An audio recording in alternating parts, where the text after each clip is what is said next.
satisfação recebê-los hoje, nesse domingo, nosso querido Thiago Maior.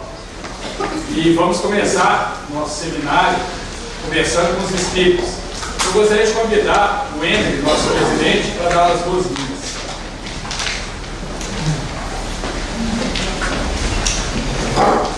Bom dia, pessoal. Estão me ouvindo bem? Bom, cheio de rostinho novo. Mais ou menos, mas a gente fica muito feliz de poder estar vendo essa turma nova, trazendo um assunto tão instigante. E eu queria agradecer muito pela participação de vocês no domingo, bem cedo, né? E a gente está aqui compartilhando esses ensinamentos, esse conhecimento.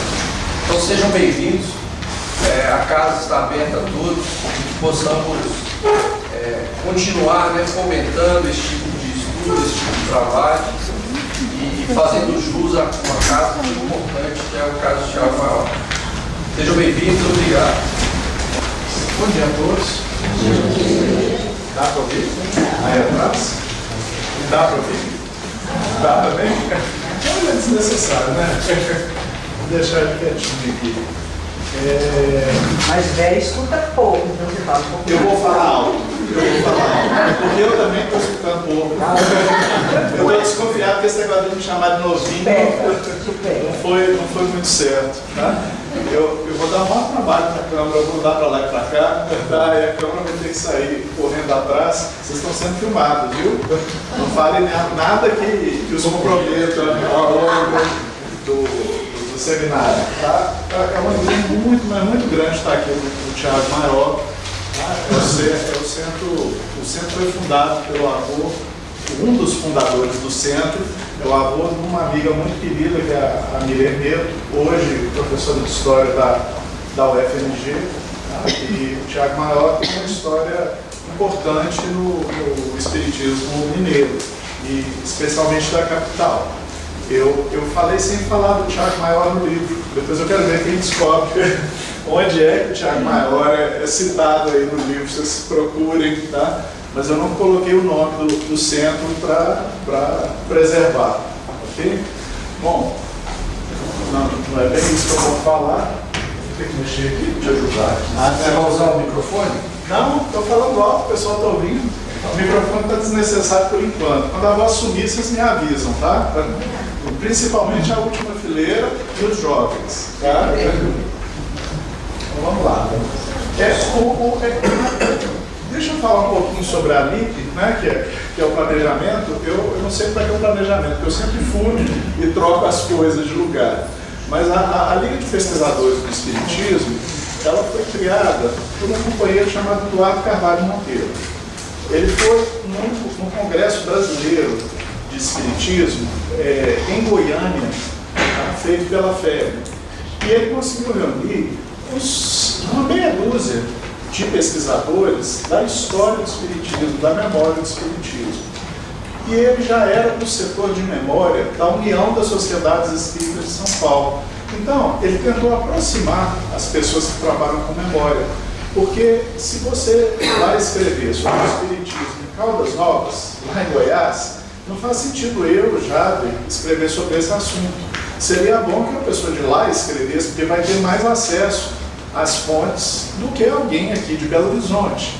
Mas, ao mesmo tempo, quem está começando a fazer esse trabalho precisa ter com quem conversar para poder absorver a experiência das outras pessoas. Então, esse é o espírito da Liga. A Liga não tem estatuto, a Liga não é centro espírita, a Liga não é federativa, é um grupo de pessoas, tá, ligadas ao estudo do espiritismo que se dispõem a trabalhar. A gente só fica na Liga pelo trabalho. Acabou o trabalho, não existe Liga. Tá? Não existe o nome da Liga, eu sou expositor da Liga, não, ninguém fala pela Liga. A Liga é só esse encontro. A gente diz que é uma rede. O que é isso? Tá? São encontros dos muitos nós. Tá? E o que a gente tem feito é um encontro anual. Bom, depois da desencarnação do Eduardo, desencarnou cedo, assim, mais ou menos como idade, depois de uma viagem que ele fez ao Nordeste, ele se intoxicou e desencarnou rapidamente. Então a Liga ficou meio acéfala, porque ele era a liderança natural, vamos dizer assim, da Liga, e Júlia Nezu, que foi presidente da União das Sociedades Espíritas em São Paulo, ela, numa visita que eu fiz ao Centro de Cultura, Documentação e Pesquisa do Espiritismo, que é outra arte do Eduardo, tá? Um local que recebeu os mais de 30 mil livros e documentos que ele tinha na casa dele, colocados em todos os lugares. E quando a gente fala todos os lugares, é todos os lugares mesmo. No corredor você tinha lá as prateleiras com os livros e os documentos. Ele ficou com medo desse trabalho da vida dele toda ser perdido. Então criou-se o Centro de Cultura e Documentação, em que as pessoas que têm interesse em consultar e estudar a obra espírita podem frequentar, podem utilizar esse espaço lá em São Paulo. Então ela falou assim: olha, ali está parada, vamos fazer um encontro, vamos fazer em São Paulo? Eu falei: não. O terceiro encontro tinha sido em Belo Horizonte. E aí a gente começou a fazer os encontros anuais ali. Só que a gente tem um caráter mais amplo. A gente via que com o aumento das pessoas participando nas universidades, muitos trabalhos começaram a ser feitos sobre o espiritismo.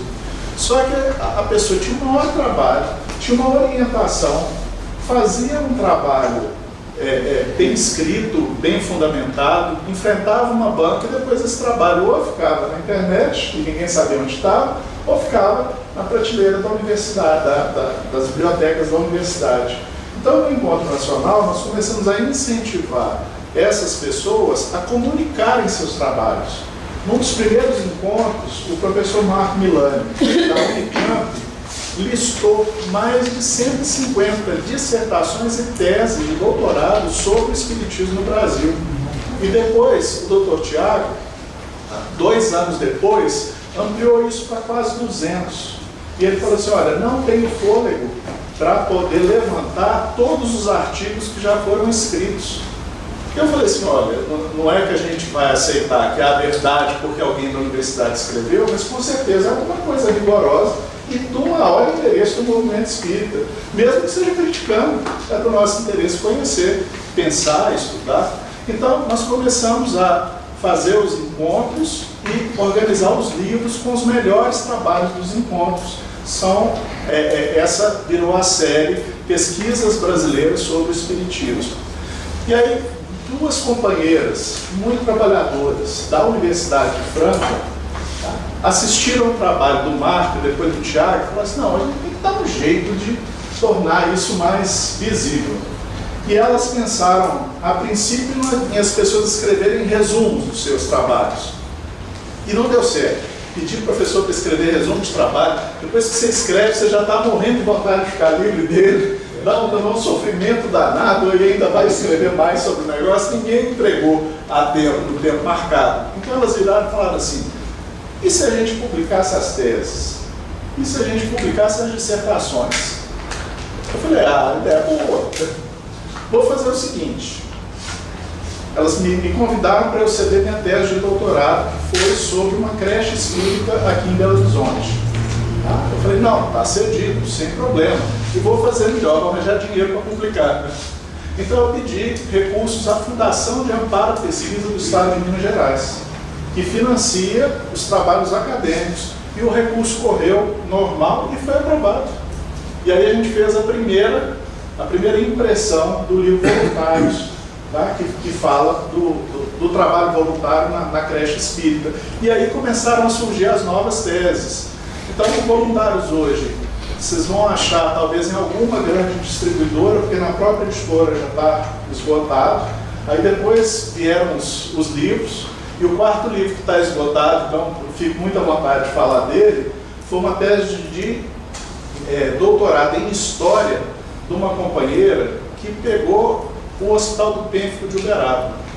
E é um texto tão gostoso, é um texto tão bonito, tá? Ela recuperar a vida de uma auxiliar de enfermagem que criou um hospital, dela recuperar a história de Uberaba e mostrar como que Uberaba está ligada à questão das doenças de pele e como os médiuns associam isso à Inquisição. E ela ainda usa o conceito de simetrias históricas, tá? Do Emílio Miranda. Ficou um trabalho tão bonito que também está esgotado.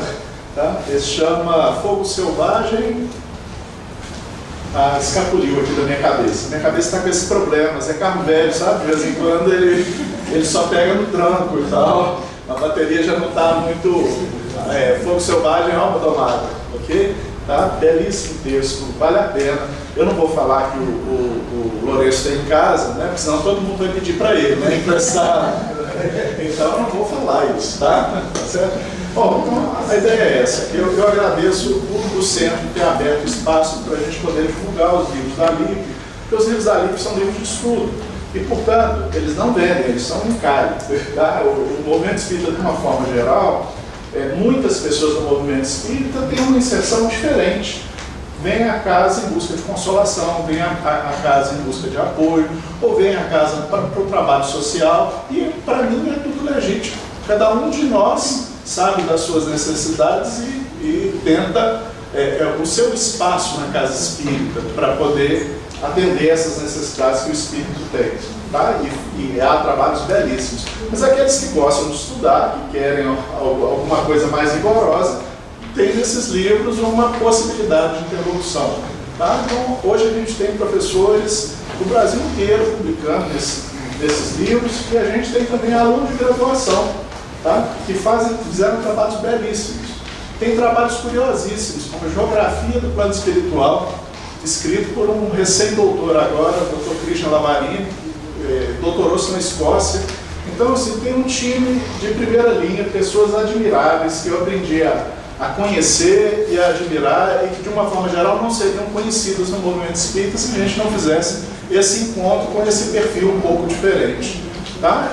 Nós não estamos defendendo que o movimento espírita seja científico, nada disso. Tá? O movimento espírita continua como está, a gente só quer um espaço para poder estudar rigorosamente e comunicar o resultado dos estudos. É esse o trabalho da LIP, de uma forma geral.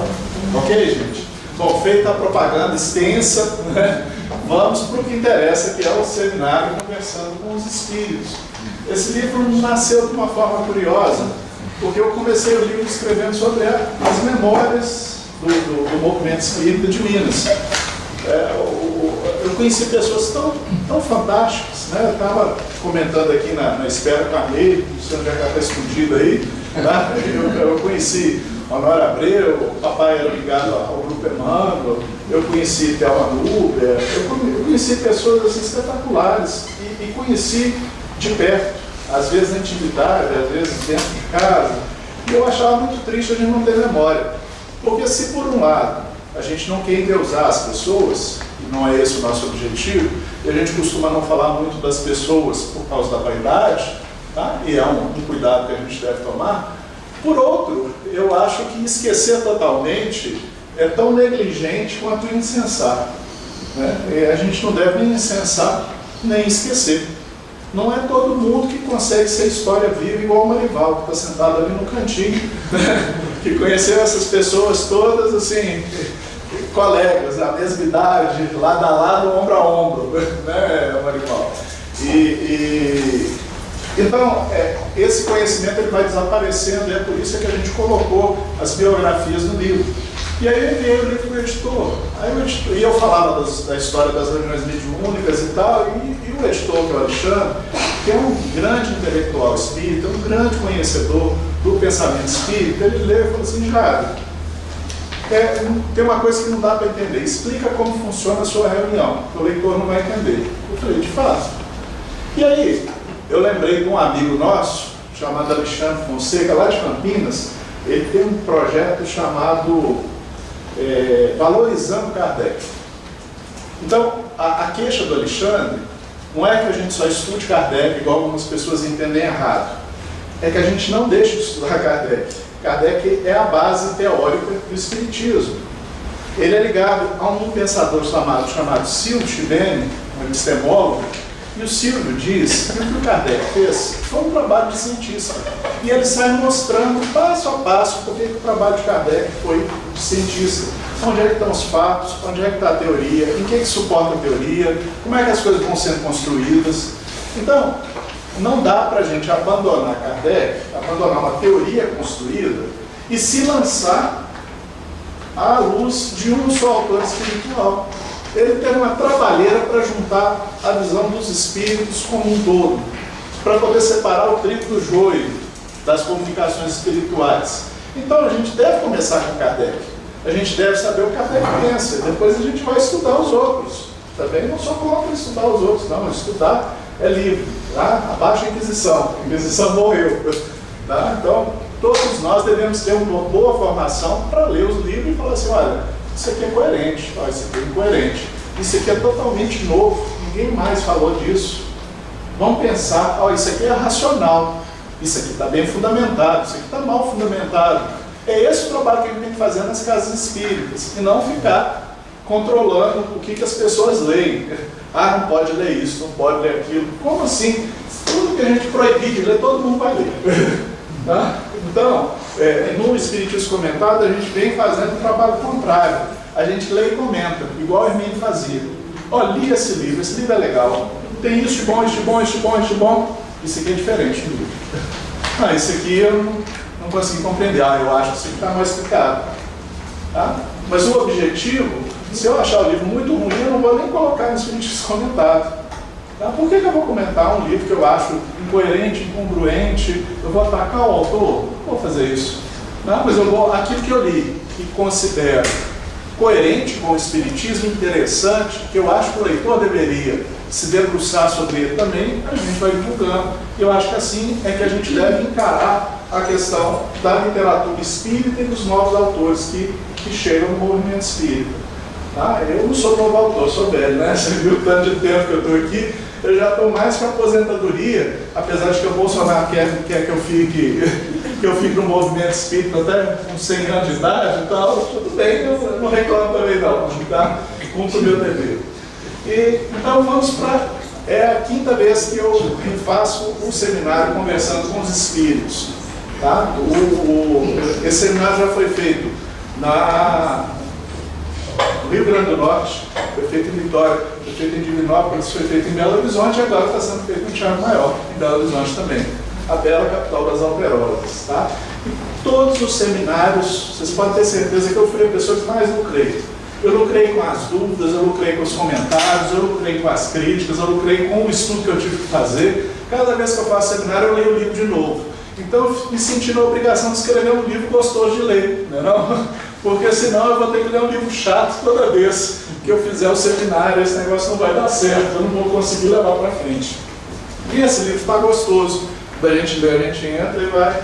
Quando a gente vê, já andou um tanto de página. A gente não fica contando as páginas o tempo todo.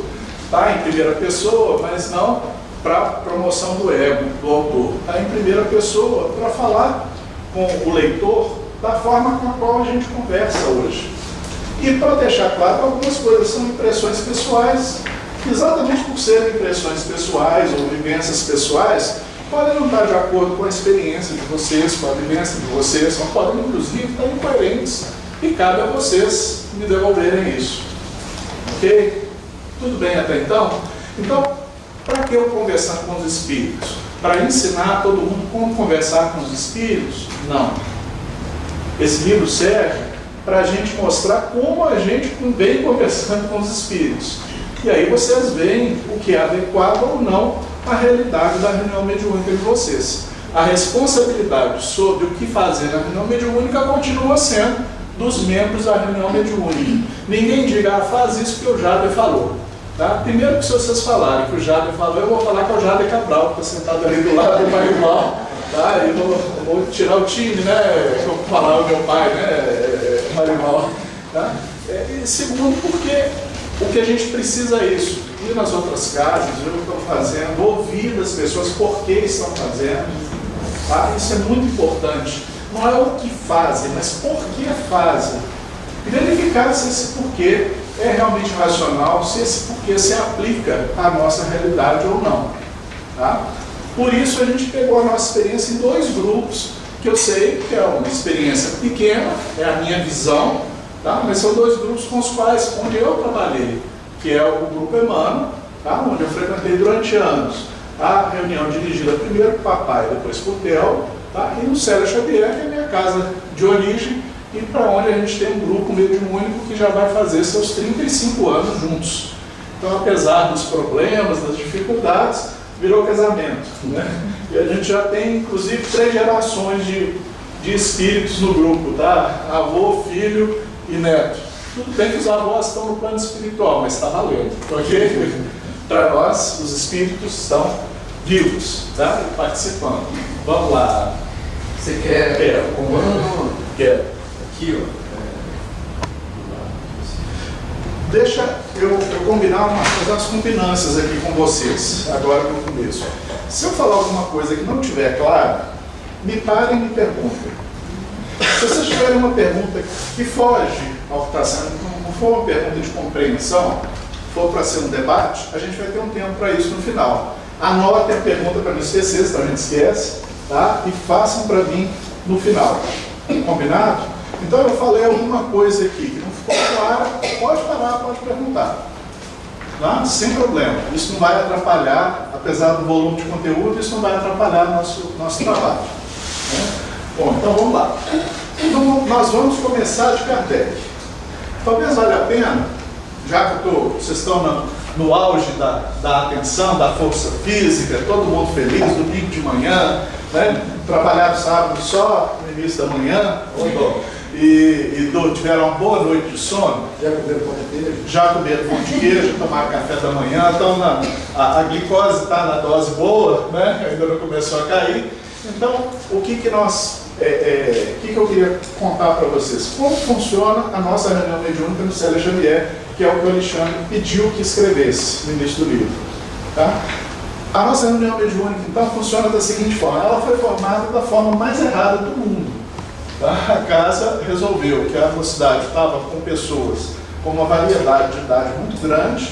Tá? Tinha gente de 16 anos até gente de 50, 60 anos na mocidade, tá? E que isso dificultava, isso prejudicava o jovem. Porque o jovem de 16, 17, 18 anos tem interesses que um adulto de 30 anos não tem. Tá? O jovem de 16, 17, 18 anos quer conversar sobre namoro, quer conversar sobre profissão, sobre escolha profissional, quer conversar sobre uma série de coisas, tá? Que os mais adultos já não se interessam tanto. Já tem a sua vivência, tem sua visão de alguma forma fechada. Então a casa resolveu pegar as pessoas, tinha muita gente já com experiência mediúnica, e dividir em grupos.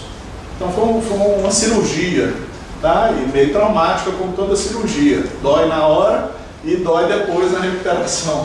Então o nosso grupo foi formado assim, desse jeito. Tá? E ele foi formado e começou a funcionar nos sábados na hora da mediunidade. Então no primeiro ano, nós apenas estudamos a mediunidade e a prática mediúnica. Depois começaram os exercícios de sensibilidade. E haviam médiuns e haviam atendentes na reunião. Nós chamamos o dialogador ou doutrinador, como as pessoas costumam colocar na literatura, de atendente. Tá? É alguém que vai mais atender, vai mais ouvir, que vai mais saber o que o espírito deseja, como ele pode ajudar, tá? Do que alguém que vai instruir em doutrina, que é o termo doutrinador. Ou que alguém lá só para conversar, como seria o termo dialogador, sem demérito esses dois termos. Porque não adianta nada a gente ficar discutindo os nomes e depois chegar na prática, nossa prática, eu falar, não, eu sou um atendente, e chega lá, é um baita de um doutrinador inquisitorial. Tá? Que está querendo checar os conhecimentos, instruir em doutrina, então não adianta mudar os nomes, a gente tem que pensar as práticas, mudar as práticas, mudar a compreensão, a forma de agir. Como é que a reunião passou a funcionar então? A gente sempre teve um período de estudo na nossa reunião mediúnica. Isso se manteve, reduziu-se com o passar do tempo, mas se manteve. Então hoje, os 40 minutos iniciais, a gente faz um estudo. Nós estamos estudando agora o livro Dramas da Obsessão, psicografado por Ivone Pereira. Nós dividimos o livro em itens e cada dia um dos membros da reunião prepara o item e apresenta sucintamente para a gente. Porque a gente viu que a leitura do texto fica cansativa, é difícil de acompanhar. Nós vimos também que se a gente pegar livros muito polêmicos, as pessoas discutem durante a parte inicial, debatem, aí quando chega na parte mediúnica está todo mundo lá com o coração batendo, com a cabeça cheia das ideias do estudo e vazia das ideias dos espíritos presentes. Tá? Então a gente pega livros mais conhecidos, consagrados pelo movimento espírita para esse estudo inicial. E nessa brincadeira, como são 35 anos, eu tenho certeza que a gente já leu mais de 50 livros sobre mediunidade, incluindo os livros de Kardec. A parte de obsessão que está no Conversando foi fruto de 1 ano e meio de estudo que a gente fez em cima do livro A Obsessão, de Allan Kardec. E que aí a gente pôde ter contato melhor com as histórias.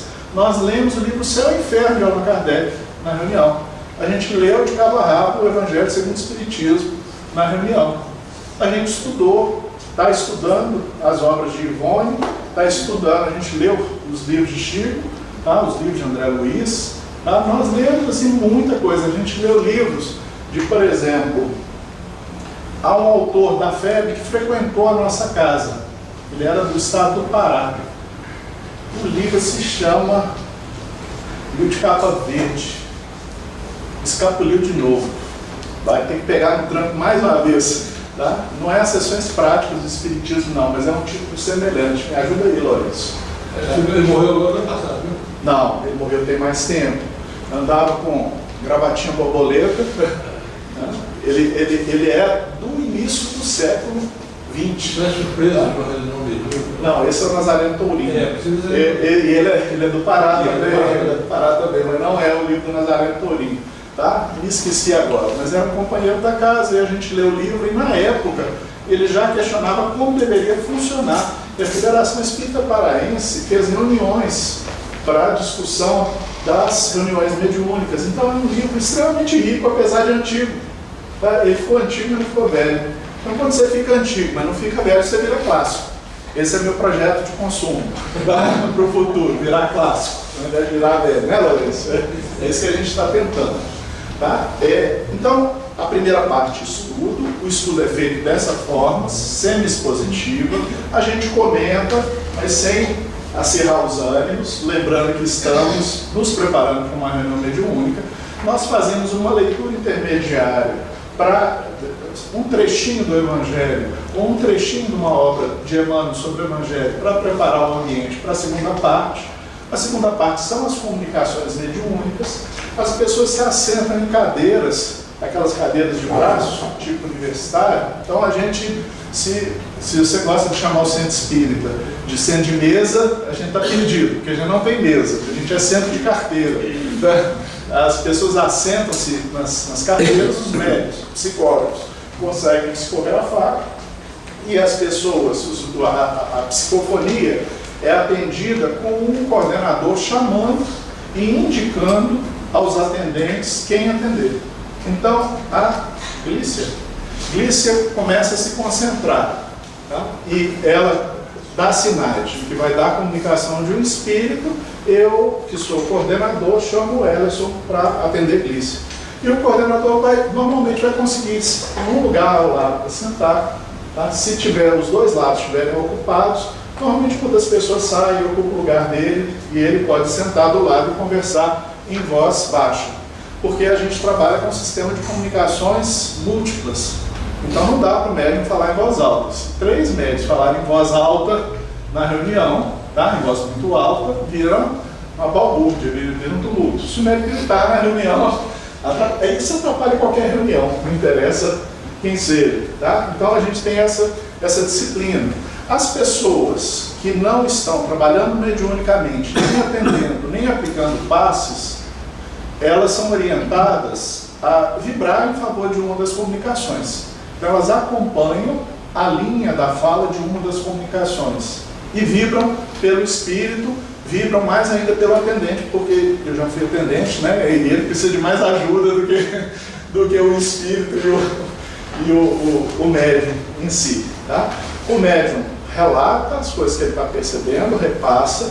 Tá? O atendente vai dialogar. Como ele vai dialogar com o médium, como ele vai atender o espírito, é o objeto do nosso seminário. Ok? Terminou a segunda parte. A gente costuma deixar um período final. Caso algum espírito orientador da nossa reunião queira se manifestar, tá? Às vezes se manifestam, às vezes não se manifestam. A gente faz vibrações, preces em favor de algumas pessoas que estão doentes, que são ligadas ao nosso grupo, algumas pessoas estão passando por alguma dificuldade, a gente pode fazer isso no final, coisa de 2, 3 minutos, não é ficar fazendo aquelas irradiações que no final parece tratamento de irradiação mesmo, que a gente é que sai queimado na história, tá? Porque é tanto tempo, é tanta concentração que a gente não consegue ficar um tempo muito extenso fazendo a irradiação. Então é um período confortável esse que a gente faz a vibração em favor das pessoas. Tá? E por fim a gente tem a terceira parte, tá? Que encerrou, fez a prece de encerramento, encerrou a parte mediúnica.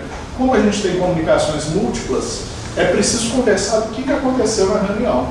E essa parte para nós é muito importante, apesar de ser curta. A gente tem 15 minutos para essa terceira parte, não mais do que isso. Os médiuns e atendentes explicam como foi a comunicação rapidamente, fazer um resumo breve, porque as pessoas não conseguiram acompanhar todas as comunicações. Os médiuns falam coisas que eles perceberam, mas não falaram durante a comunicação. As pessoas do grupo falam coisas que elas perceberam ao longo da reunião, mas não falaram. E aí começam a acontecer as coisas interessantes. Uma pessoa percebe a mesma coisa que o outro percebeu, os dois estavam em silêncio, tá? E isso não foi falado durante a reunião mediúnica e passaria batido. E aí as pessoas começam a falar assim, gente, não é que eu tenho uma coisa esquisita mesmo, essa tal de mediunidade, não é que ela existe mesmo? Ah, eu pensei nisso, que coincidência, né? Aí, às vezes, os espíritos nos dão detalhes, o médium tem detalhes da comunicação. O espírito que traz o espírito para ser atendido, às vezes, fala alguma coisa a algum dos médiuns. Então, a gente consegue entender melhor as histórias, que é o que eu pude colocar no livro. De um tempo para cá, eu vinha anotando essas histórias. Gravar e reproduzir estava gerando muito trabalho e eu não estava conseguindo fazer o negócio direito. Então, achei mais confortável redigir as histórias e já transformar em texto para poder passar para os livros de uma forma muito próxima. E a gente tem a liberdade de um falar do outro, inclusive o médium tem a liberdade de falar assim, eu acho que isso aqui foi anímico. Eu acho que esse negócio está ligado à minha vida e aconteceu isso, isso e isso durante a semana. Então, os médiuns não têm vergonha de relatar percepções anímicas. Eles se sentem livres para poder avaliar e para poder sinalizar para a gente se ele pensa que se trata de animismo ou de comunicação mediúnica. E a gente tem liberdade, o médium tem liberdade para falar para o atendente, olha, foi meio infeliz essa sua condução, porque aconteceu isso, isso e isso com o espírito à medida que você ia fazendo isso. Eu fui me sentindo desconfortável, eu fui me sentindo tolhido, eu fui me sentindo mal, e o espírito foi reagindo dessa forma. Então a gente consegue conversar sobre as comunicações. Agora, isso é algo que a gente construiu ao longo dos anos. Um grupo novo tem que começar devagar, contato, para não ofender as pessoas, para que as pessoas inseguras não se sintam assustadas. Então a gente foi construindo essa relação entre nossa dentro do grupo mediúnico, ok?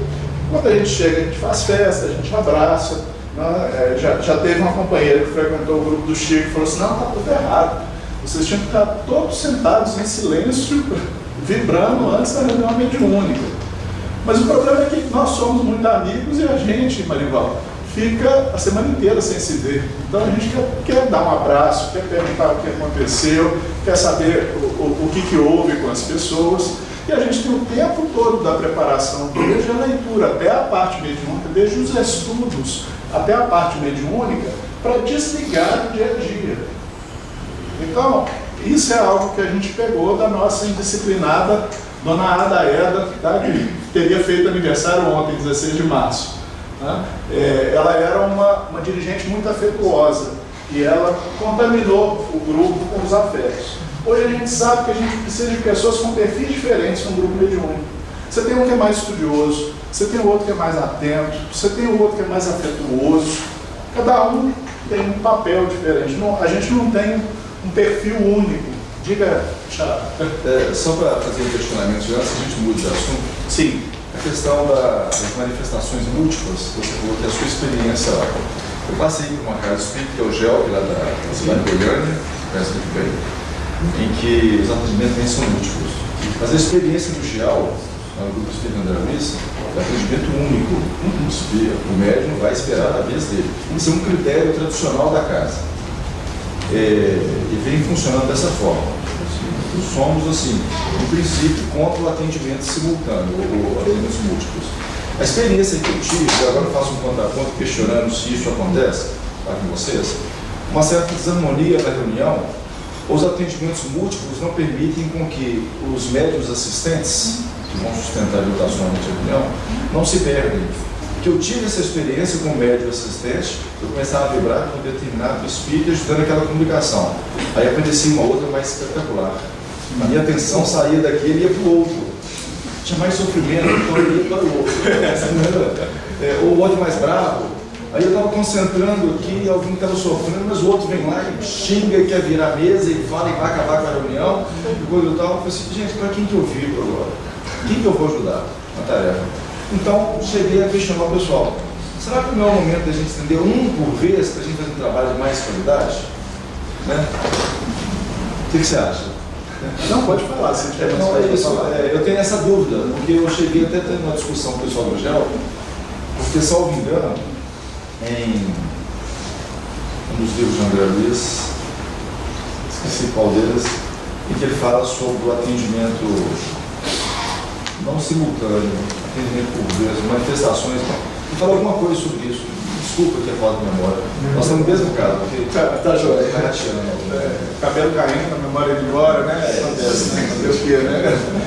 Bom, Jade, deixa eu te dar uma segunda visão, tá? Então, na minha percepção, na minha experiência, que não é necessariamente a que vocês têm que fazer no GEAL, no GEL, tá? Se vocês vão pensar, conversar e decidir, se você está vibrando em favor de alguém, tá bom. Você está vibrando em favor de alguém? Você está ligado na reunião? Você está sintonizado com ela. Para mim está ótimo. Tá? Você não precisa ficar vibrando em favor de uma comunicação durante o desenrolar dela o tempo todo. Você precisa contribuir com a reunião, com suas emoções, com sua energia. Tá? Então, isso não seria problema. Tá? A minha experiência com comunicações sucessivas foi no Emmanuel. E no Emmanuel eu observava uma coisa curiosa, tá? Que é o outro lado, o problema das comunicações uma depois da outra. Você tinha uma médium espetacular lá no grupo que eu frequentava, tá? Muito perceptiva, muito capaz. Tá? E essa médium começava a reunião, ela já estava sintonizada com o espírito, e já começava a falar. E você tinha pessoas que você via que tinha mediunidade, mas era incipiente, elas eram inseguras. Então elas tinham que aguardar a vez delas. E essa médium, ela falava uma, às vezes emendava a segunda e às vezes emendava a terceira reunião, a terceira comunicação. E aí as pessoas, no início da sua educação mediúnica, porque você tem uma pessoa que vem para a educação mediúnica, vendo, ouvindo espírito, com a maior, né, facilidade, como se fossem pessoas encarnadas. E o papai dizia muito, essas pessoas precisam de educação, ou seja, elas precisam mais aprender a controlar do que a comunicar-se. Mas você tem o contrário também, você tem pessoas que chegam com percepções do plano espiritual, mas são percepções fugazes, são percepções esparsas, tá? E que nas comunicações sucessivas essas pessoas têm mais dificuldade de comunicação. Dá para resolver esse problema na comunicação sucessiva? Dá. Você vai vir o médium que está comunicando e fala assim, olha, uma comunicação, depois passa a sua vez para o outro. Tá? Então, esse é uma solução, mas, a meu ver, não é a solução melhor. Uma outra questão, Jada, são os médiuns de desdobramento. Como é que a gente trabalha com os médiuns de desdobramento, que Kardec chama de sonambulismo mediúnico, durante a reunião? Não são pessoas que supostamente se afastam do corpo, perdem a experiência dos sentidos, às vezes chegam a ficar com os braços congelados, tá? Frios, Tá? Sentir que o corpo está duro, que ter dificuldade de utilizar o corpo e entra no plano espiritual, a nossa experiência com esse tipo de médium é que ele precisa ser acompanhado a reunião inteira. Então a gente senta uma pessoa do lado desse médium, ele vai relatando o que ele percebe no plano espiritual, e essa pessoa vai auxiliar o médium no plano espiritual a entender o que ele está relatando, a perceber que o espírito que certamente o está auxiliando e que nem sempre ele percebe, tá? E a dar o desfecho às percepções dele. Uma coisa que a gente observou na nossa experiência, não sei se vocês compartilham dessa mesma experiência, é que esse tipo de médium não tem o mesmo nível de consciência quando desdobrado do que quando ele está lúcido. Tá? Ele fica, é uma pessoa às vezes com tirocínio, inteligente, perceptiva, e no plano espiritual ele fica meio assim, meio abobado, vamos dizer assim, entre aspas. O termo não é esse, tá? Me arranja um termo mais elegante para eu editar ali um pouco confuso, tá? Um pouco sem a reação. Por isso é que quem senta ao lado e ouve a narrativa dele ou acompanha, tem como auxiliar mais no trabalho que ele está fazendo, tá? Então, todas as opções que a gente fizer vão ter méritos e deméritos, vão auxiliar alguns e desauxiliar outros. Não existe a solução final, o jeito certo de fazer é esse. Existe como o grupo vai trabalhar, como o grupo se sente bem trabalhando. Se o grupo se sente bem trabalhando com as comunicações sucessivas, continue. Tá? Se o grupo quer experimentar as comunicações simultâneas, experimente, mas dê um tempo até as pessoas conseguirem a disciplina do trabalho mediúnico nas comunicações simultâneas. Essa é a minha opinião. É um do Espírito, no capítulo, a lição 24, sobre as comunicações múltiplas. Eu também não entendo que uma orientação às melhorias como essa, que é um negócio, um sistema fechado. Eu acho que é uma orientação. Cada grupo encontra sua encaixe na cabeça. O conduto espírita tem problemas, né? Ele faz afirmações, foi psicografado pelo Valdo, ele faz afirmações, às vezes taxativas. E as pessoas, ao invés de entenderem aquilo como um ponto de reflexão, às vezes querem pegar aquilo ali como uma norma de conduta. Um negócio coercitivo, sem flexibilidade. Sim, e a gente tem situações, já passa a palavra, a gente tem situações diferentes em lugares diferentes. Uma coisa, vou sair da mediunidade para a gente entender bem, uma coisa é você evangelizar filho de frequentador espírita. Então, nós sempre no centro de classe média. Tá? Os meninos têm acesso à internet, os meninos têm acesso à educação, estudam nas melhores escolas que os pais conseguem pagar para eles. Tá? Tem uma bagagem de conhecimento imensa, assistem televisão, Netflix, o diabo, tá? E muitos deles já dentro de casa aprenderam o espiritismo, o culto do evangelho no lar, às vezes aprenderam até contra a vontade deles. Tá? Eles participam obrigados, fingem que não prestam atenção, mas lá no fundo estão escutando e acabam sabendo as coisas. E se você começa a falar o beabá, o feijão com arroz, eles falam assim, isso eu já sei. Não é assim? É um desafio. Outra coisa é você trabalhar com o filho do evangelho que está morando na periferia de Belo Horizonte, com experiência de escolarização precária, tá? Com acesso à informação, porque todo mundo tem mais acesso à informação, mas alguns com a infância roubada, tá? Querendo brincar, mas querendo fazer coisas de criança e não conseguem fazer, porque a família tem 6 filhos, 4 filhos, 5 filhos, e o mais velho é que cuida do mais novo. Tá? Então, são duas experiências muito diferentes. Se você me perguntar como evangeliza, eu vou responder para você, olha, eu com certeza evangelizar essa criança com essas necessidades especiais é diferente de evangelizar os nossos filhos com as suas necessidades especiais também, que são diferentes. Não vai ter uma regra única de conduta que a gente diga que é o certo. A companheira, a esposa do Robson Alves, filho de São Manuel, tá? ela introduziu um horário de brincar antes da evangelização no centro deles, na periferia de Belo Horizonte. Porque eles colocavam os meninos na sala de aula e os meninos estavam a mil e a aula não andava. Agora, depois de brincarem, eles sentavam na sala e falavam assim, Ufa! Aí dava para conversar. Você falou o contrário. Pelo contrário, a experiência dela foi essa. Por isso é que eu acho importante a gente ouvir a experiência, ao invés de a norma. Tá? Porque na experiência a gente vê o que fez e por que fez e que resultado deu. A gente tem que ter essa sensibilidade para a gente pensar na nossa experiência. Tá? Durante muitos anos, nós no movimento espírita ficamos tentando fazer manual. Tá? Manual não é ruim, não. Tá? Mas também não é bom. Porque nas situações diferentes eu vou tomar decisões adequadas às situações. A gente aprendeu isso na administração há quantos mil anos, Lourenço? Há pelo menos uns 50 anos atrás. O terrorismo ficou no passado por causa disso. Situações diferentes, ações diferentes.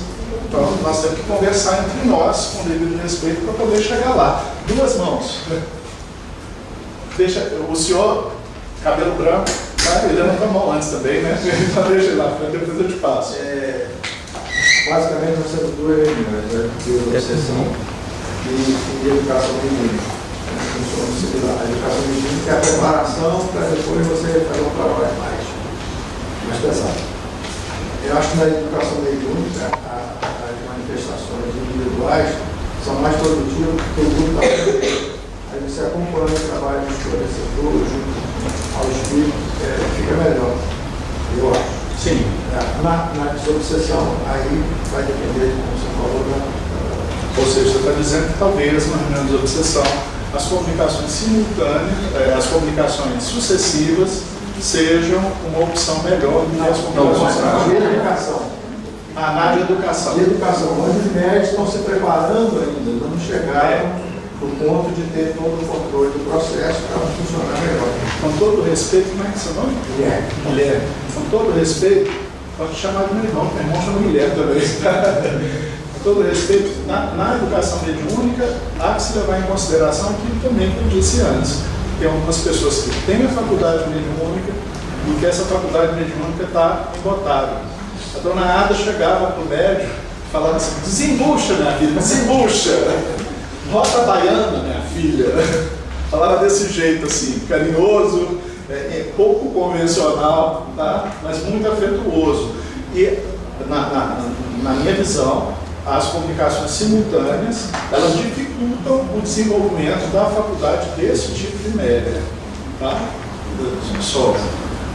Senhor Bigode, como é que é o seu nome? Edson. Dúvida, nesse sonambulismo mediúnico, vocês têm experiência de atendimento? Temos. O médico vai narrando esse atendimento ou só a experiência que ele está percebendo? Não, temos experiência de atendimento também no sonambulismo mediúnico. Deixa eu chegar lá, aí eu falo, está previsto. Se eu não falar, você me volta a perguntar no final, ok? Já, você poderia voltar nesse assunto aí, de que quando é que você decidiu, em vez de gravar, fazer a anotação, qual que era o ponto assim, de que gravar é desvantagem? É um problema de disciplina pessoal. Tá? O que acontece? Quando você grava na hora. Na hora de repassar a gravação, os nossos microfones geralmente não são o chamado microfone unidirecional, que é aquele de repórter, que você capta só a voz de quem você está entrevistando e não capta o ruído ambiente. Então, quando a gente grava com celular ou com outra coisa, na hora de ouvir, você ouve, e a gente tem comunicações simultâneas, você ouve 2, 3 pessoas falando ao mesmo tempo, sons ambientes, o som que está acontecendo na rua. Tá? E aí é mais difícil de você transcrever. A tendência da gente querer transcrever, tá? E isso é demorado. E às vezes eu transcrevia uma comunicação inteira e via que aquela comunicação não seria útil para ser divulgada, para ser colocada no livro. Então, eu pedi aos companheiros da reunião, tá? E eles me deram a licença para, durante a reunião, ao invés de eu psicografar os desencarnados, eu anotar como se davam as comunicações. E aí eu chegava em casa com a cabeça fresquinha, com o negócio que acabou de acontecer, com as minhas anotações e transformava em texto. E isso foi mais produtivo. É só uma questão de disciplina pessoal. Anota? Não, só eu que estava fazendo esse trabalho conversando com os espíritos. Só eu. Ok? Mais ninguém na reunião fazia isso. Tá? Porque tinha esse projeto de transcrever como a gente fazia os nossos atendimentos para a gente poder conversar em grupo como a gente está fazendo agora. O Hermínio Miranda gravava tudo. O Chico gravava, o pessoal gravava. No Desobsessão, o Chico coloca lá. O gravador, aquele gravador de fita de rolo ainda, tá? Durante as comunicações. Deixa o Marival falar e vai completar. Daí ter surgido instruções Instruções psicofonáticas. Quando ele ganhou um gravador, pesava uns 40 quilos. Mesmo pesado. Instruções psicofônicas, voz de Granja Lenha, agora o Geraldinho soltou mais um. Isso. Que eles descobriram agora os rolos de fita e fizeram Além da grande novidade de você ouvir o Padre Eustáquio, é um médium, mas o Padre Eustáquio trazendo o sotaque, aquela coisa. É bem autêntico ouvir a gravação. Então, foi só uma questão de escolha pessoal, não vai nenhuma crítica a gravar, ok? É só uma decisão de trajetória. Diga. Eu só queria voltar também ao ponto da questão das manifestações sucessivas ou simultâneas. Acho que muito também da questão, talvez, se abordou no livro, eu achei muito bacana a sua abordagem psicológica, né, trazendo essa abordagem psicológica no desenvolvimento mediúnico. Tem muitas pessoas que são naturalmente inibidas. Sim. E isso ela naturalmente dentro de uma reunião mediúnica, se for uma comunicação sucessiva, ela vai ter a inibição dela vai ser maior, porque ela vai se tornar o centro das atenções ali quando essa comunicação acontecer.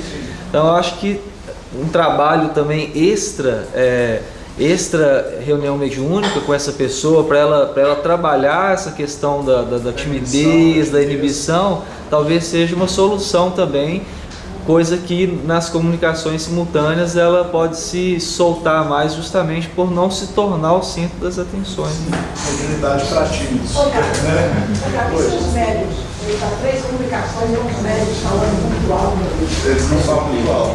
E o dirigente, a outra coisa que eu esqueci de falar é o papel do dirigente da reunião mediúnica. Para a gente trabalhar com comunicação simultânea, o dirigente da reunião mediúnica fica em alerta constante. Quando eu dirigia, a gente circula o papel de dirigente, tá? Nas nossas reuniões. Tá? Hoje eu não estou dirigente, mas já estive dirigente. Quando eu era dirigente, tá? Eu conhecia, tá? Eu já estava lá há muito tempo, né? Desde o nascedor, então eu conhecia a faculdade de cada um. Eu sabia as possibilidades e dificuldades dos membros, tá? Eu sabia das simpatias e das menos simpatias entre os membros, embora haja muito mais simpatias do que antipatias, tá? Com certeza. E como dirigente eu fico atento. E se um espírito começa a perturbar, eu posso, por exemplo, em voz alta, pedir ao grupo que preste atenção naquilo que eu vou falar e faça uma prece, por exemplo. O papai, quando via que as pessoas estavam dispersas na reunião mediúnica, ele só fazia assim: Pai nosso que estás nos céus. Ele dizia que as pessoas mentalmente continuavam vibrando, fazendo a prece, davam continuidade à prece e saíam do deslocamento, da dispersão na qual elas estavam. Tá? Porque tem alguns espíritos que se comunicam para desestabilizar a reunião mediúnica. Eles chegam querendo falar alto, por mais que o médium controle, tá? Eles chegam querendo falar coisas chocantes para poder chamar atenção, como o Jader falou para nós há pouco, e é papel do dirigente nessa hora ter o manejo, ter o traquejo com a reunião, com os colegas, que já sabem que é papel dele mesmo fazer isso. Agora, de uma forma geral, os nossos médiuns, todos conseguiram ser educados para poder falar no nível em que a gente consegue ouvir. Eu cheguei ao ponto de eu pedir para os médicos falarem um pouco mais alto, porque eu estava anotando e eu não conseguia acompanhar, às vezes, a comunicação toda. Então eu pedia para um ou outro médico que era muito discreto: olha, fala um pouquinho mais alto, por favor, para vocês terem uma ideia de como é que eu trabalho com muita gente educada. Mas é aquilo já, é trabalho de anos. A gente tinha um médium, que eu não vou dizer o nome, já desencarnado, que ele veio da Umbanda. E ele dava as batidas e falava alto, e falava muito alto, e perturbava todo mundo. E aí a gente virou e falou assim: como é que nós vamos trabalhar com esse médium na reunião?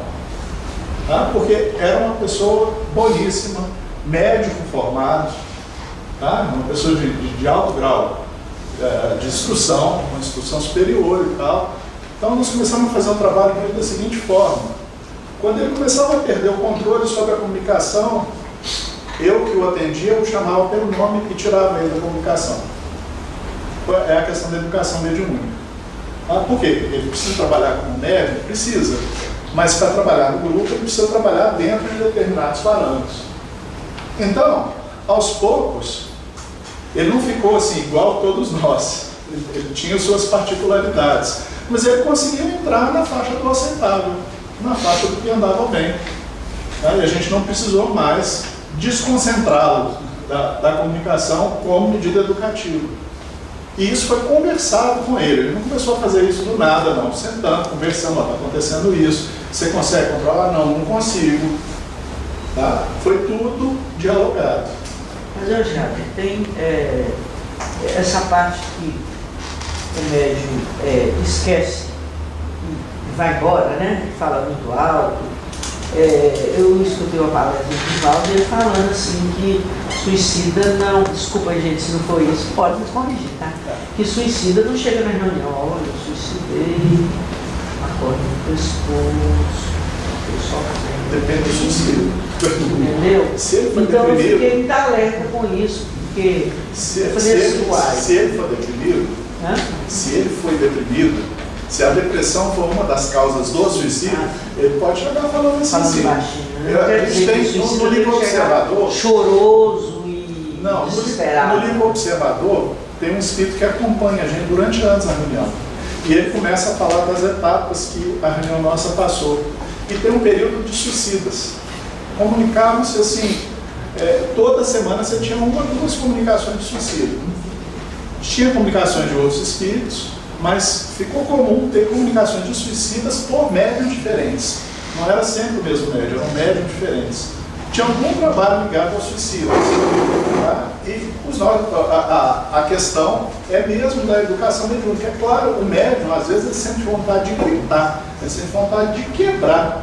O médium consciente não vai gritar, não vai quebrar nada, né? O médium inconsciente vai conseguir ser educado também a não fazer isso. Ele vai sentir a inibição de não fazer isso. Tá? Se você estiver morrendo de calor, sair na rua, sentir vontade de tirar a roupa, você vai tirar a roupa? Não. Tá? Nem se você estiver com muito calor ou muito fragilizada, você vai tirar a roupa? Não vai. Tá? Por quê? Porque isso faz parte do seu hábitos, da sua forma de ser do dia a dia. Não vou tirar a roupa na frente dos outros. Só se alguém me hipnotizar e falar que eu estou tomando banho.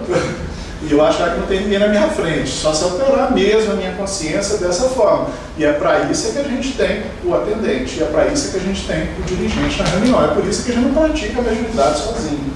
Então, o Divaldo está certo ao dizer que as emoções do espírito vão estar em desalinho. E ele pode estar com um sofrimento, uma dor muito grande. Um espírito que desencarnou com um tiro na cabeça, revivendo a situação da desencarnação violenta 1, 2, 3, 10 vezes. Aquilo parece não ter fim para ele. É um sofrimento imenso. E é isso que ele, Divaldo, como médium, relata. Eu sinto esse sofrimento imenso. E ele pode até falar de uma forma mais veemente do que normalmente ele fala, mas ele não precisa gritar. E é isso que papai falava o tempo todo sobre educação mediúnica. É possível um certo controle, e é desejável um certo controle nas comunicações. Certinho? Deixa eu dar uma notícia para vocês. São 10h05 e já estou no primeiro slide.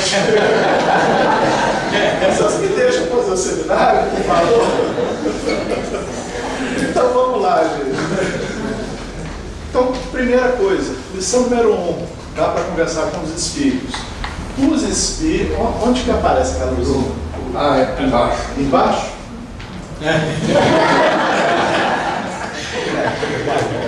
Aí não, né? Eu nem sei o que você fez. Eu apertei embaixo. Gente, eu sei que está no slide. Presta atenção enquanto ele tenta lá. Aqui mesmo. Embaixo mesmo. O gatilho aqui. O gatilho. Tá bom. O nosso gatilho é de luz, tá, gente? É de luz. Olha só, os espíritos são pessoas com conhecimentos, personalidade, emoções, memória, reações, sem a influência do organismo físico, mas com atos instintivos e reflexos orgânicos que se vão desfazendo após a desencarnação. Tá? Então, primeira coisa, os espíritos são pessoas.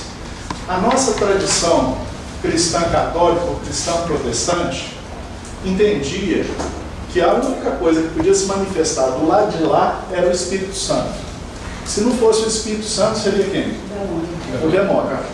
Então, a gente tem, por atavismo nosso, por tradição cultural, a ideia de que os espíritos que se comunicam são anjos ou demônios. E eles não são nem anjos nem demônios, eles são pessoas como gente como a gente. Tá? Esse eu acho que é a temática, que é o tema central da obra do Hermínio Lourenço. Tá? O Hermínio Miranda, ele sempre tratou as pessoas, os espíritos, como pessoa. E a gente precisa ter essa clareza. Eu tenho visto alguns espíritas recentemente criticarem algumas descrições que André Luiz fala no plano espiritual, fazendo uma leitura rasa de Kardec ou fazendo uma análise racional apressada. Eles viram e falam assim: você desencarnou, então você não tem mais necessidade orgânica, então você não sente fome. Então, se o espírito fala que está sentindo fome, é animismo. Tá? Isso aí não está em Kardec. Kardec diz o contrário. Tá? O que Kardec diz? O anjo demônio aqui, que às vezes a gente costuma achar que está na nossa reunião. Tá? O que Kardec diz? Quando ele vai falar da vida espiritual, ainda no Livro dos Espíritos, que é a primeira publicação dele, ele vai falar que os espíritos têm sensações orgânicas. Mas o espírito não tem corpo, como é que ele tem sensação orgânica? O Kardec fala, ele ficou encarnado quantos anos? 40? 50? 60?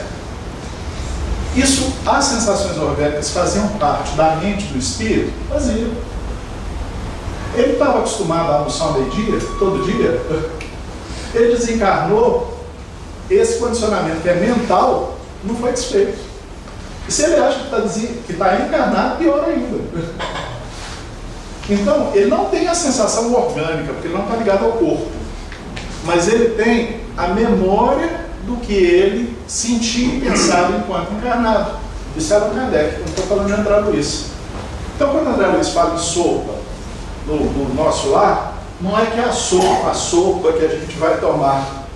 É um condicionamento que os espíritos trazem e que eles no grau de evolução que eles estão, e o pessoal fala assim, quero ir para o nosso lar. Quando a gente vê que o pessoal de nosso lar ainda está muito apegado à Terra.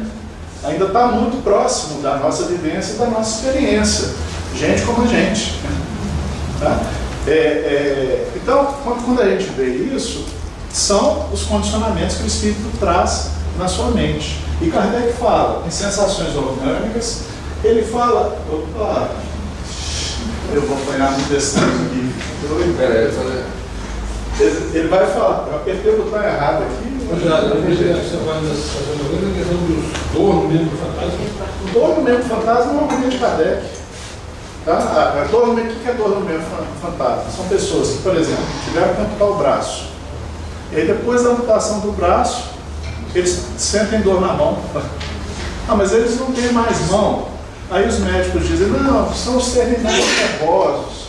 Ou não, é uma reação cerebral. Tá certo? E deve ser as duas coisas no caso do encarnado. Aí Kardec faz um paralelo, ele fala, da mesma forma que o membro fantasma, tá?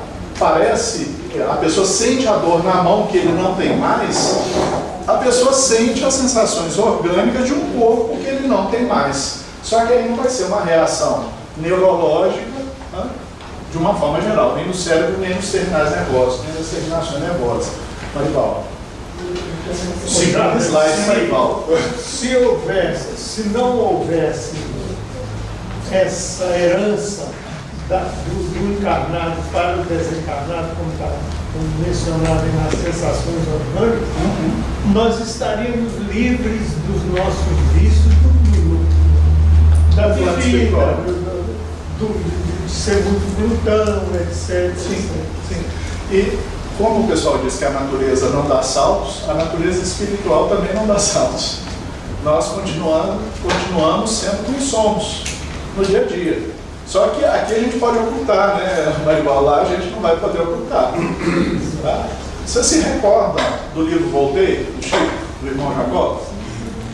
O que vocês lembram que aconteceu nesse livro quando o Jacó foi para o plano espiritual? É a quinta vez que eu faço essa pergunta para o público. Nas outras 4, acho que ninguém acertou, uma pessoa só que acertou. Ele quis ficar em casa, né? Quis ficar em casa. Quis participar lá da ceia. Mas ele percebeu os espíritos que estavam junto com ele, que estavam colocando. Não é com relação às sensações orgânicas. Você pergunta de novo? Hã?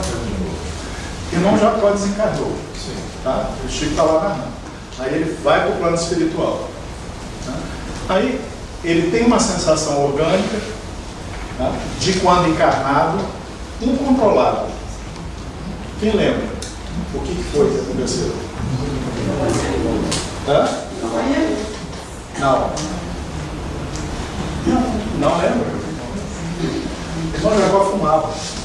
Um cigarro atrás do outro. E era muito incentivado culturalmente na época. Hoje é que a gente sabe que o cigarro dá câncer, a gente morre de medo de fumar, porque a gente vê as pessoas tendo câncer, tendo problemas pulmonares, gente nova morrendo por causa de cigarro. Tá? Então hoje é mal visto, de uma forma geral. Mas na época era bem visto por causa da propaganda.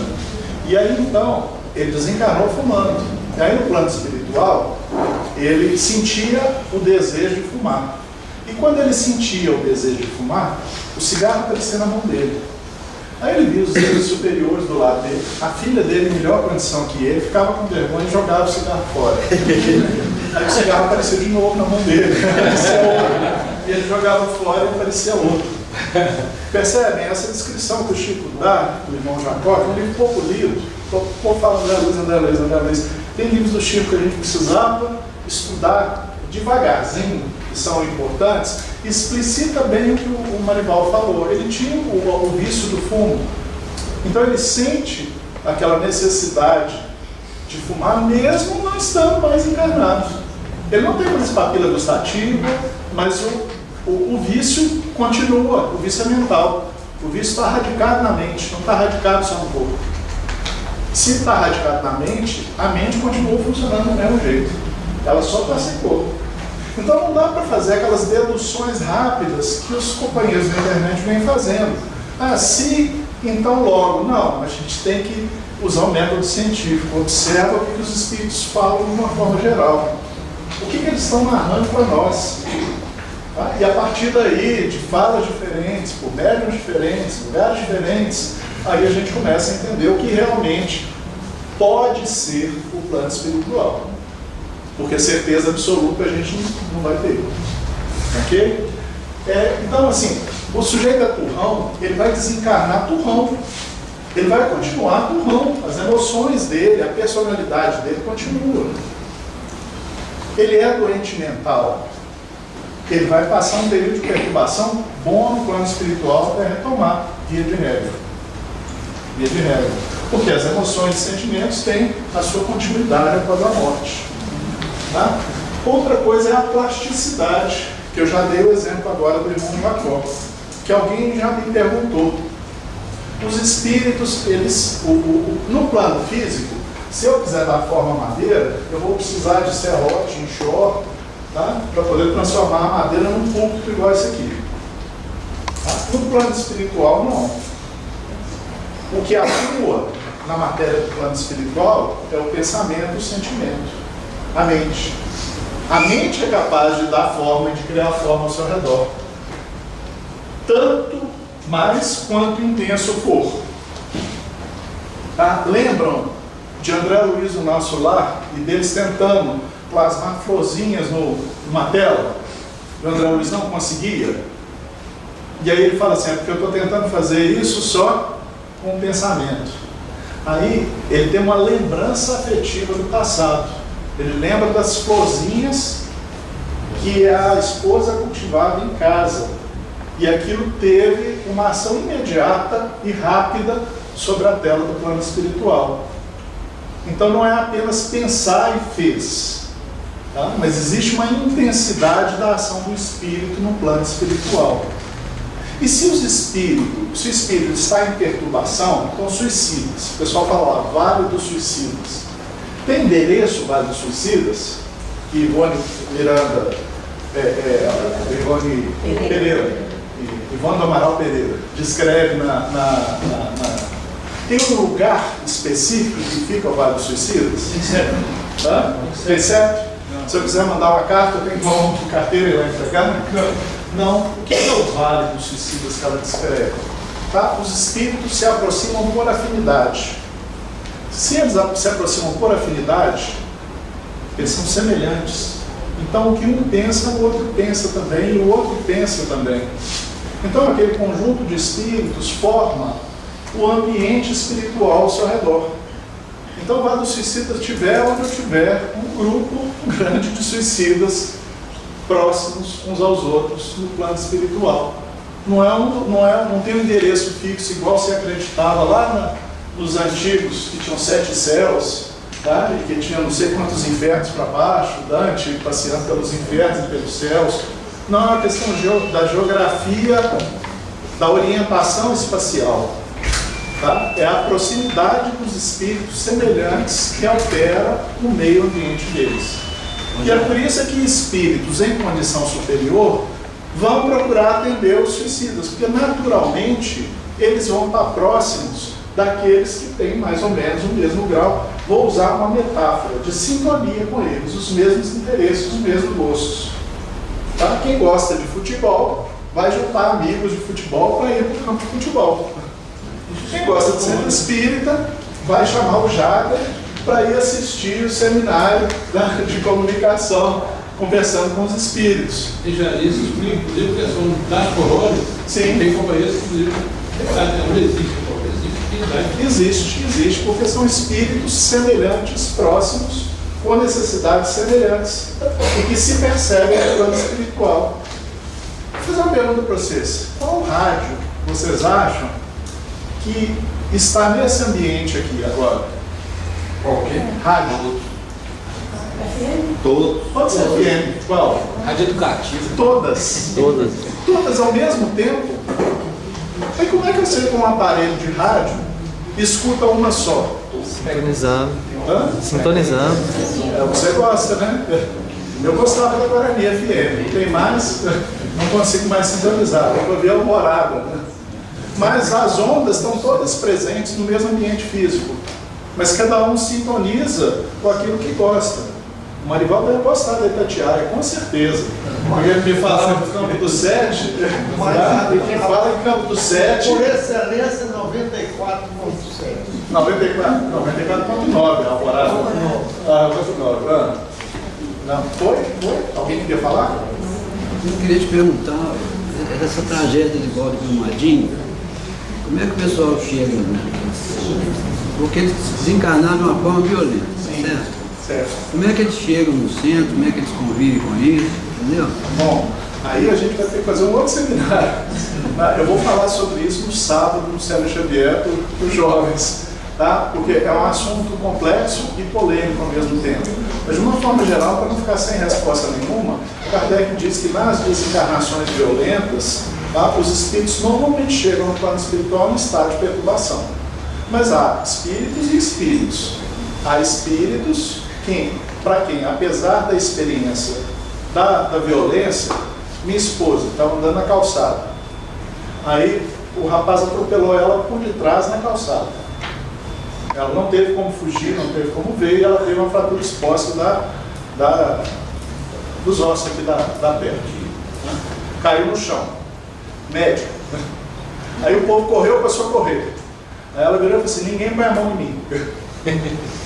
Ela não estava sentindo os braços e tinha medo de ter tido traumatismo raquimedular. Vocês vão buscar uma superfície lisa para poder me levar. E aí, de repente, a senhora chega com uma porta, que ela conseguiu numa casa em construção. E aí, de repente, não, para me transferir para cima da porta, vocês vão... Então, olha só, ela só foi chorar quando estava dentro da UTI. Tá? Apesar da vivência traumática, apesar da situação traumática, ela tinha consciência de que as coisas poderiam ser piores, ela controlou suas emoções, foi capaz de controlar suas emoções e orientar o próprio socorro. Então, a desencarnação é semelhante. Eu posso ter um espírito superior com essa condição. Eu posso ter um outro que fica perdido. Posso ter um outro que nem entende o que está acontecendo. Eu posso ter um outro que entra num estado de perturbação imenso durante um bom tempo por ter perdido tudo. E a gente vai falar um pouco sobre esse tipo de coisa nos atendimentos, se a gente chegar lá, porque já são 10h20, eu estou no segundo slide. Okay? Vocês inverteram o nosso negócio.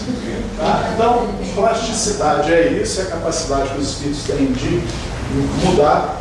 E outra coisa, o mais importante, com relação à plasticidade, é importante entender qual o significado do ambiente que o Espírito descreve para nós. O Espírito tem uma médium nossa que desencarnou recente. Foi na nossa última reunião de Natal, já estava numa casa para idosos, né? E a gente levou ela para a reunião, foi uma epopeia para levar ela para a reuniãozinha de Natal, foi lá em casa, que era o lugar mais próximo de onde ela estava, e ela desencarnou pouco depois. Depois da nossa reunião e tal, passaram-se alguns dias, ela desencarnou.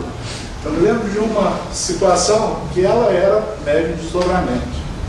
Ela saiu do corpo, eu estava acompanhando o atendimento, ela foi atrás, ela se sentiu levada a um ambiente onde havia um espírito em perturbação. Chegou no local e falou para mim, ela falava do jeito informal, Diabo, o cara está no meio do pântano. Chamava o espírito de cara. E eu, Suzy. E ela falava assim, o que eu faço? Eu vou lá ou não vou? Tá? Aí eu parei para pensar, o que é um pântano? Por que a pessoa se sente em um pântano depois da morte? Não é que existe um lugar pantanoso e o espírito acabou de parar lá, como se tivesse caído um avião, no meio do Pantanal Mato-Grossense. Aquele ambiente dá notícias do que sente o espírito, do que vive o espírito. E na nossa missão, o pântano dava notícias de uma depressão profunda, de uma tristeza profunda, uma incapacidade de fazer as coisas. Por isso ela estava num local triste, feio, com dificuldade de se mexer. E quando a médium perguntou, eu vou até lá, ela não vai deslocar fisicamente até lá. Ok? Como que ela vai até lá? Como que o médium vai até lá? Pergunta a vocês. Não. São as sensações, são os sentimentos do médium. Então, se ela fosse até lá, ela, médium, sentiria também a depressão do espírito. Aí o atendente orientou ela a fazer o seguinte, não vai não. Chega na beira e chama e vê se ele sai de lá. Tá? O que é sair de lá? É tentar fazer um esforço para começar a sair da situação depressiva na qual o espírito se encontrava. Porque menos depressivo vai ser mais fácil conversar. Como é que você fala, conversa com uma pessoa que não tem energia para abrir a boca? Difícil. E o espírito, ele falou assim, o espírito está saindo. Ele está vindo. E a partir dali, a comunicação, que era de desdobramento, que alguém me perguntou, se tornou um psicofone. E ela começou a falar e a gente começou a conversar direto com o espírito. Mas já aconteceu da gente conversar com o espírito através do médium. O médium de desdobramento não tinha faculdade psicofônica e a gente dizia, fala isso para o espírito. E ficava o leve trás. O atendente falava para o médico, falava para o espírito, que respondia para o médico, que respondia para o atendente. Intérprete, tradutor e intérprete.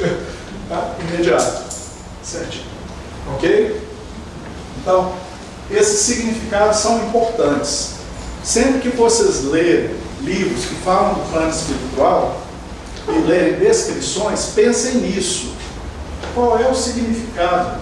O que sente uma pessoa que está nesse ambiente? O que pensa uma pessoa que está nesse ambiente? Porque esse ambiente é o resultado do que ela sente e pensa. Não é isso que a gente falou? Ambiente criado por ela, né? Sim. Ou com o qual ela se identifica profundamente ao ponto de se sentir lá. Tá? Então, isso nos dá notícias. Porque o espírito desencarnou, caiu no buraco. Nós estava sentindo, mas aí ele pensa que está lá dentro ainda. Tem espíritos que estão ligados ao corpo, que não conseguem se afastar do corpo, se sentem. Tem espíritos que repetem a sensação de cair no buraco. E vão repetindo 1, 2, 3 vezes. Caiu a TV e fala para ele atrás. Tem espíritos que acham que estão no buraco, não estão, porque estão na reunião mediúnica. Mas Tem sintonia com o médico. se o médium vai lá, na beirada do buraco, tem que alguém põe uma lâmpadazinha lá para olhar o defunto lá embaixo. Como é que o médico faz? Você não precisa de botar a lâmpadazinha, aquilo não existe. Você não precisa iluminar o buraco. Você precisa ter contato com a mente do espírito. O espírito se sente no buraco. Você pode até sugerir. Você está conseguindo ver? Olha, mas tem alguém iluminando isso aqui. Mas eu peço a vocês para evitarem de fazer isso. Por causa da nossa vaidade. E porque às vezes o que a gente sugere, os espíritos não fazem. E eles vão se sentir desconfortáveis. Não tem ninguém aqui fazendo isso não. O que você tem com isso? Ok? Então, é a primeira coisa do atendimento. Escute o espírito. Não existe um espírito dentro de um buraco. Isso não faz o mínimo sentido. Ele está sem corpo. Existe alguém que se sente acidentado. Como foi o acidente? Se ele puder começar a te narrar como foi o acidente, ele vai entender o que aconteceu, que ele caiu, e aí ele vai entender que desencarnou aos poucos, tá? E aí ele vai ser do buraco. Porque o buraco só existe na mente dele. É por isso que a gente está dialogando. Mas eu não desconstruo esse buraco auxiliando. Vamos lá, vou te ajudar. Desmond, vem comigo. Posso, mas ele continua confuso, concorda? Mas mentalmente ele não se sente que saiu do buraco nesse exemplo. Pode ser. Esse é um caminho. O Chico fala no livro Desobsessão da hipnose, ele sempre usa hipnose e põe um adjetivo logo depois. Tá? No livro Desobsessão ele fala disso. Isso é uma sugestão, isso é hipnose. Você está dando uma sugestão para a mente do espírito acatar. Mas ele continua confuso. Se eu puder ir mais à frente, eu vou ajudar mais o espírito. Se ele conseguir entender que desencarnou, melhora. Se ele conseguir entender que o ódio dele não faz sentido, melhora substancial. Se eu for embromar ele com uma história, ele vai continuar sentindo aquele ódio. Então, se eu posso ajudar mais, por que eu vou ajudar menos? Essa é a proposta do livro. Vamos ajudar um pouco mais? E uma das coisas que eu vi nas comunicações sucessivas, tá, é o pessoal, eu estive em grupos em que as pessoas diziam assim: a gente não tem tempo de escutar os espíritos, porque são comunicações sucessivas. Então, eles ficam lá e dizem assim: nós trabalhamos de pronto atendimento. Mas é um pronto atendimento ruim, né? Aquele que você chega lá, o médico olha e fala assim: estou com o braço quebrado. Ele vai e engessa seu braço. Isso é um pronto atendimento ruim. Tá? O que o médico deve fazer quando você chega e fala assim: olha, eu caí e acho que quebrei o braço? Vai pedir um raio-x. O que mais que ele vai fazer? Vai examinar para ver se tem infecção. O que mais que ele vai fazer? Ele vai fazer uma anamnese com você. Não é isso que o médico faz um pronto atendimento? Porque se ele ingessa um braço que está infeccionado, tá? Fez um negócio mal feito. E aí as pessoas ficam querendo atender para despachar os espíritos. Isso me preocupa muito. A gente não está lá para despachar o espírito, a gente está lá para acolhê-lo, para ouvi-lo, para escutá-lo. Para despachar o espírito, a espiritualidade já teria feito. Já fez, na verdade, porque levou o espírito até a gente. Então a gente pode fazer algo mais. Esse é o propósito do livro, do seminário, do nosso esforço de divulgar, da gente conversar como a gente pode ajudar mais. Ô, Jair, isso que é aconselhável, mostrar para o espírito que ele não está no buraco, vai para o ambiente que você está? Imediatamente não. Por isso é que eu falo, escute primeiro. Escuta primeiro o espírito, deixa ele falar.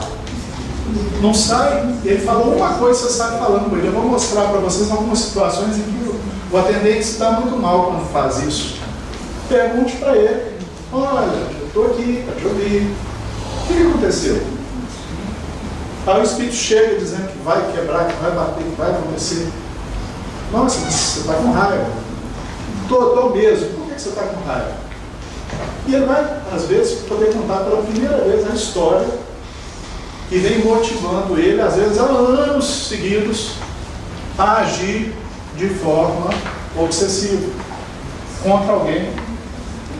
E a gente não sabe o que ao contar essa história e ao conquistar a confiança do espírito, o que a gente não consegue com ele. Tem que ser está sendo evangeliano. Hã? Tem que ser pelo Roger. Exatamente, nós vamos chegar no Roger daqui a pouquinho. Porque esse negócio de falar com o espírito, se não está no buraco, é aquela velha história.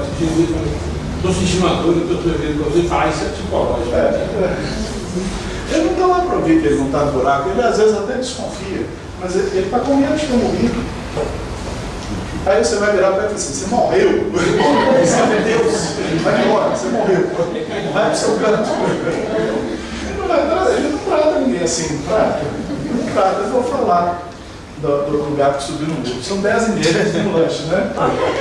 Bom, eu estou longo no jeito, eu estou longe do final desse cenário, mas vamos fazer um break para a gente poder. Vocês estão cansados? Não.